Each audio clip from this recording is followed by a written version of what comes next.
April 22 west பெங்காலில் செந்தொண்டர் தினமாக அவங்க இதை அனுசரிக்கிறாங்க.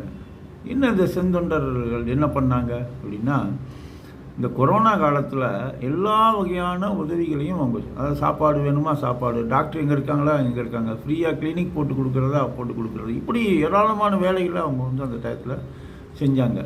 அந்த லாக்டவுன் அனௌன்ஸ் பண்ண உடனே சமூக வலைத்தளங்களில் ஏராளமான குழுக்களை உருவாக்குனாங்க. முதல்ல அது ஆரம்பிக்கும்போது 8000 இருந்தது, ஒரே வாரத்தில் 80,000 பேர் குழுக்களில் இணைஞ்சாங்க. இன்றைக்கி பார்த்தீங்க அப்படின்னு சொன்னால் ஒரு 1.5 லட்சம் பேர் இந்த செந்தொண்டர்களாக மேற்கு வங்கத்தில் பணியாற்றிட்டுருக்காங்க. ஒரு சமயம் திரிணாமுல் காங்கிரஸ் உடைய ஒரு எம்எல்ஏக்கு திடீர்னு கேஸ் சிலிண்டர் தேவைப்பட்டுச்சு. இந்த செந்தொண்டர்கள் தான் கொண்டு போய் உடனே கொடுத்தாங்க. பொதுவாக இடதுசாரி ஊழியர்கள், இடதுசாரி ஆதரவாளர்கள் அவங்கெல்லாம் இந்த செந்தொண்டரில் இணைந்து பணியாற்றிக்கிட்டு இருக்காங்க.